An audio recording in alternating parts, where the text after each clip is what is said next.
Hey guys, welcome to the show Maraha and back to fitness number 34, and more importantly, 1 week to go to London City Marathon. Well, if we think about a week to go, there was no long slow run today, Sunday. Met up with my friend Luke, who I hadn't seen for a couple of weeks, and I did about 9 miles. I think it was around 7:40 pace. Nice easy pace, chatting the chats. Really nice. It was actually quite warm here in Dublin this morning. Nice with the wind as well, which was a nice little combination. I met up in Dublin city centre at 7:30 a.m. You can see here, nice and quiet on the streets, and the sun coming up over Dublin Bay, up over the Liffey. And then we went down the quays and we went out around the Irish Town Nature Reserve. Absolutely beautiful out there as well, and back around into the city centre again for a nice, enjoyable, relaxing Sunday morning jaunt around the city centre. Looking at the last week's training, starting to rein it in, getting closer to the marathon. So really only did one really big session last week. It was basically easy miles all week except for on Wednesday. I did half marathon, so 13.1 miles at a 90-minute pace. So I clocked just under 90 minutes for the 13.1 miles, 6:52, and I did it on a route that I've used a lot out towards Raheny and out towards Sutton. Quite flat, but very exposed by the seafront, and very windy that morning as well. So in one direction I was getting really good pace, in another direction I was quite struggling, but got it done. The target was to do a sub 90. I was hoping to run maybe about 127, 128-ish, but I was happy to get in under the 90 minutes because that was the target ultimately. After that then it's just been easy running. Last Tuesday I was down home visiting my parents, and I went for a run around the lap of the town down there, and it's like 6 miles, but it's the first time in a really long time where I actually felt really light on my feet and that I was like skipping along, and it was a really positive feeling that maybe the fitness is really starting to get there or go in the right direction in a really good way leading into the marathon. Then was able to knock out that sub 90 half marathon on my own. Did another bit of a longer run on Friday. Was hoping to do maybe 16 or 17 miles easy. Ended up having to drop my daughter to school, so I did 2 miles in the morning running home, and then after work I did about 12 miles, and I could have done another 4 or 5 no problem, but the body was just telling me no, that's enough for today. There's no point in trying to grind out another 4 or 5 miles and at the back of it then picking up a little knock or ruining your race. It's too close now. I'm not going to gain enough from knocking out an extra few miles to make any difference between, say, Friday and next Sunday. So called it a day at 12 miles. Ended up with just under 55 miles for the week, which is perfect, exactly what I wanted. So I'm on the big wind down now. Easy running all week. Maybe run every second day in just a couple of miles. And maybe midweek I'll go out and do a really, really small session just to get the legs turning over and just to get the lungs turning over as well. So that's London City Marathon this day, next week, 7 days to go. So as I've said in the previous videos, hoping to sneak in under the 3 hours now at this stage. My previous goals of trying to run a PB are well gone. So under 3 I'll be happy. The thing about this is the first marathon I've ever ran where I didn't have a previous best to beat, other than obviously my first marathon. So there's zero pressure on me, no anxiety, not even worried about what kind of weather there's going to be. I just hope it's not going to be really warm like it was in Berlin today. Normally before a marathon like this I'll be checking the forecast and this and that and everything, but I'm not panicked at all. I just want to get there, get to the start line and do the run. A good friend of mine, David Leonard from down at home, who I've raced against for years, is doing it as well, and we found out during the week we're in the same colour start and in the same wave, so we'll probably hook up beforehand and make a little plan and probably end up running a lot of the race together, which will be really nice. I'm really looking forward to that. Nice to have good company on a marathon route, and somebody who's a sensible runner as well. And we have to hold each other in check and say, oh no, calm down, relax. Anyway, that's where we are with London at the moment. What I'd like to do now is just to go back over my my previous marathons, just to show you how things can go well and how things can go not so well. Okay, let's skip back to 2009, my very first marathon. There you go, have the t-shirt. I ran the Dublin City Marathon 2009. First marathon, zero experience about running marathons. It was actually my second ever race. I'd only ever ran one race before, a couple of weeks, about 2 or 3 weeks beforehand, a 4-mile race down at home. So it was my first ever basically big race. Had a really nice weekend, stayed with my cousins. It was really nice, really enjoyable. The race, I remember it vividly. Really enjoyed the whole experience. It was really nice. My parents travelled up that morning and were near the finish line and got a picture of me and gave me a shout. And with about 100 metres to go, I turned around, I could see them, and that lived with me forever, and it was really special. So I met my parents after the race, and I was able to get a lift home with them then. And that's the medal from Dublin 2009. So my first marathon, I ran 3:16:30. Went through the first half in about 1:34, and then really tied up in the second half. And as you can see from this footage here, I was able to dig this footage out. This is probably around 19, 20 miles in, bottom of Foster's Avenue. And I had this cheap, either Aldi or Lidl top on, and I remember my nipples being quite warm at that stage, if you know what I mean. But that's one thing I learned after that marathon, is your clothing in the marathon is paramount. You have to have good quality clothing on, and you need to have your lubrication sorted as well. But it wasn't excruciating by the end, but it was pretty sore. But it was extremely enjoyable day. The weather was fab on the day, and I was very proud of myself afterwards. So that was my first marathon in 2009. So then about 8 months later, I toed the line in Cork City for the Cork City Marathon in 2010. This is actually June 2010. Same thing again, the weather conditions were actually quite good on the day. It was one of those kind of overcast days, small bit of drizzle, good bit of wind, but it wasn't a huge factor in the race, only in certain points on the course.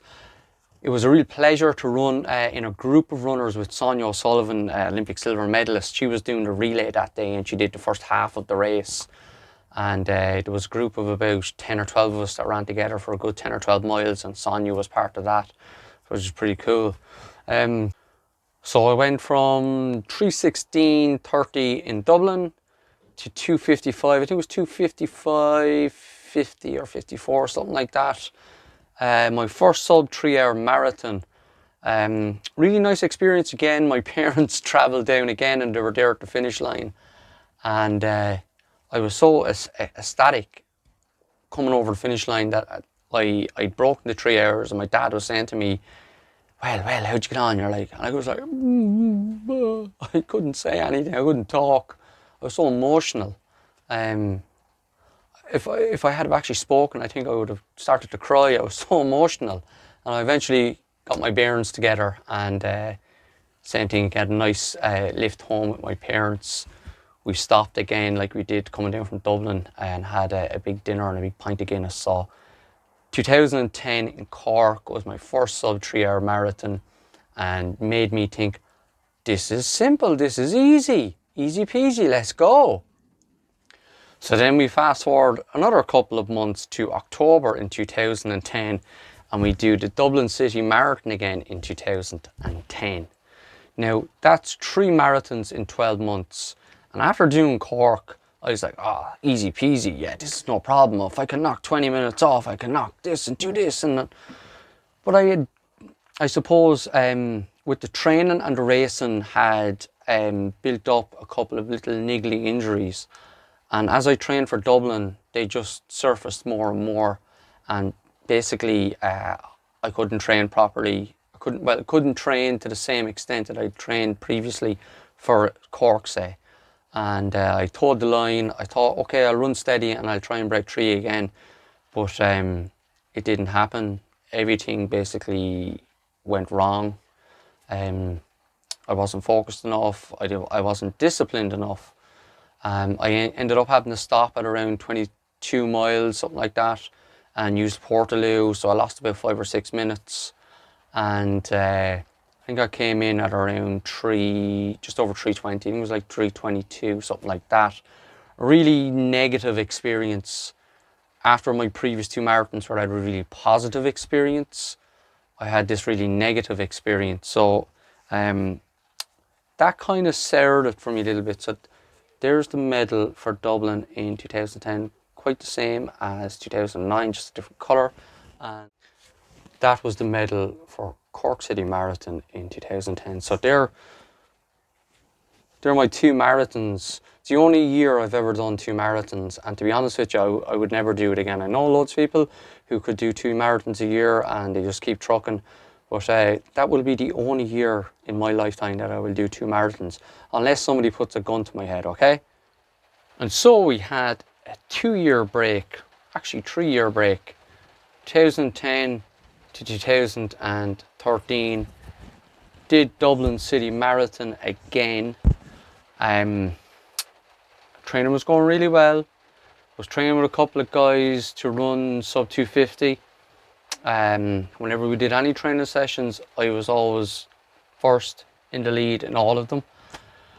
About 10 days before the race, I pulled a muscle or aggravated something between my shoulder blades, and for a couple of days I was barely hobbling around, and I got a bit of physiotherapy and a bit of work done, cryotherapy, tried everything, and got to the start line basically knowing that to try and go for the 250 probably wasn't the brightest idea. So I took off and I was running pretty steady up to about 16, 17 miles. I was on for around 253, 254. Happy enough with how everything was going, and the muscle popped again, and I had 10 miles of do I or don't I in regards. It was very uncomfortable.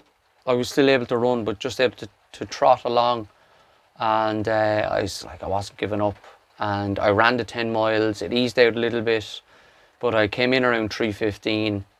So the last 10 miles was like 8-minute mile pace. Very demoralising.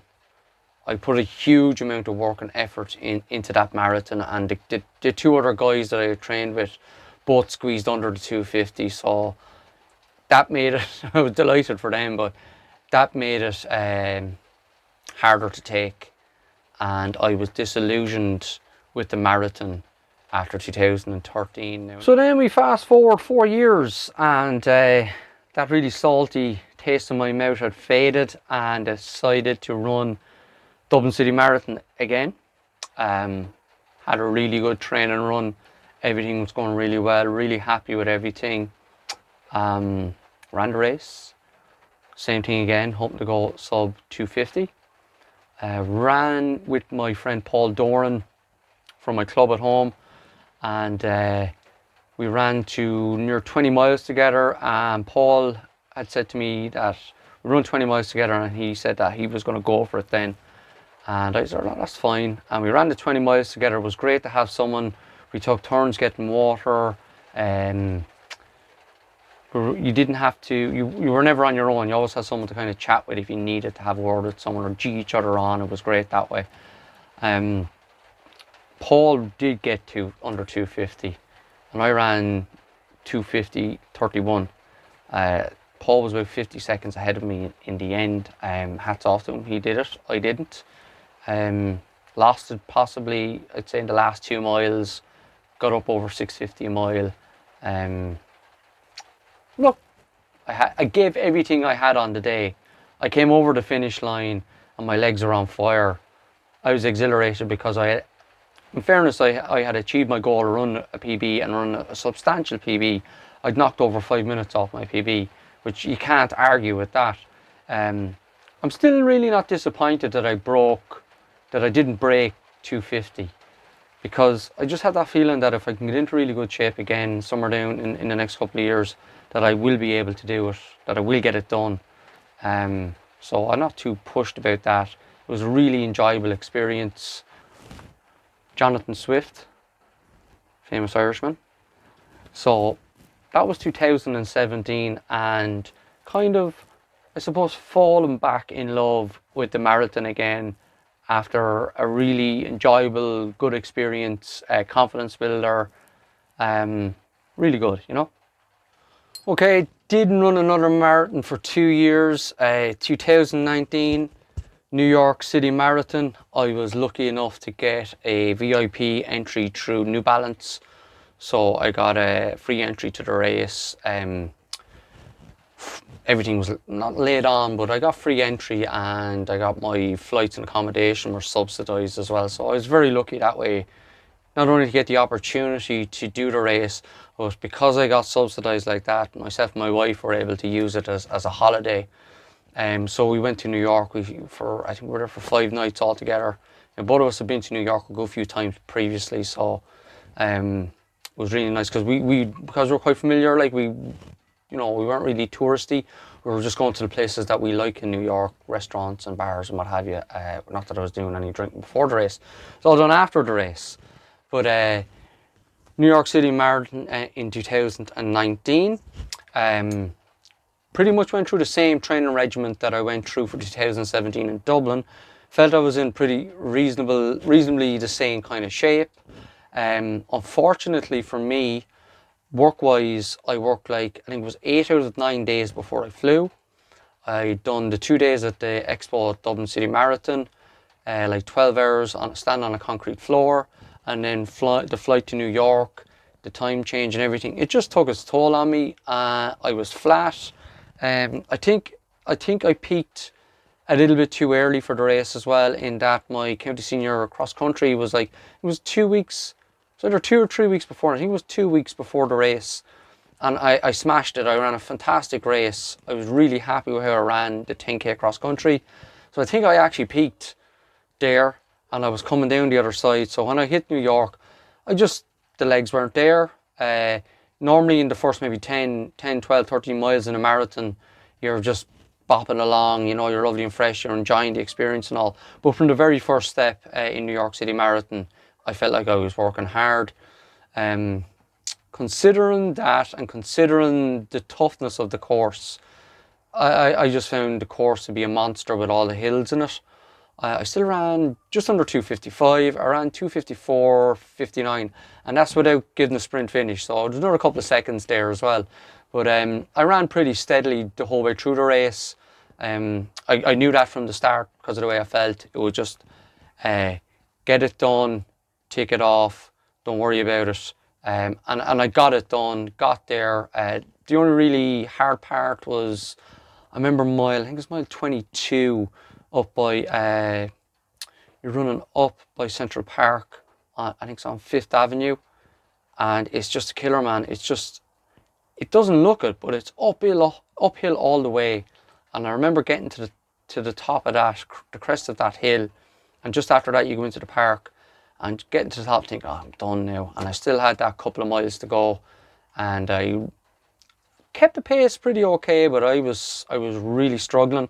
I was really dehydrated because I found the water stations in New York City Marathon were quite dangerous.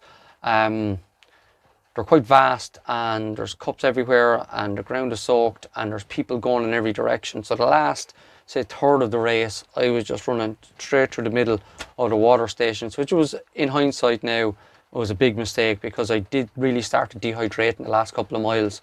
And maybe if I had took the chance of getting some more water in, I would have finished a bit better. But all in all, happy enough with the outcome now. Looking back through rose-tinted glasses, at the time I was quite annoyed with the whole organisation and the attitude of New York City Marathon, in that I just found that where people were paced to be in their waves was absolutely ridiculous. Just like it was a joke, really. I found it very, very frustrating. I basically started the race, and up until about mile 2021 I was passing people. You know, what's going on there? Like, you know, that shouldn't be happening.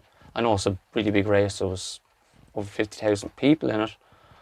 But, you know, what are you doing? Like, you have people starting up near the front who are maybe running 5-hour marathons, like, you know, and people way back who are probably trying to run sub 3. So that just doesn't add up for me. So I would, what I would say about New York City Marathon is, it's not a race, it's an event. Just note that if you're going to run New York City Marathon, it's an event, it's not a race, okay? So that's it for this week, guys. 7 days to go.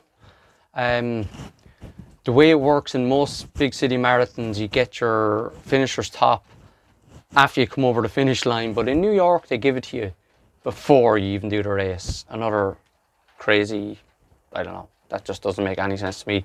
And no wonder they don't give you the medal before you even do it.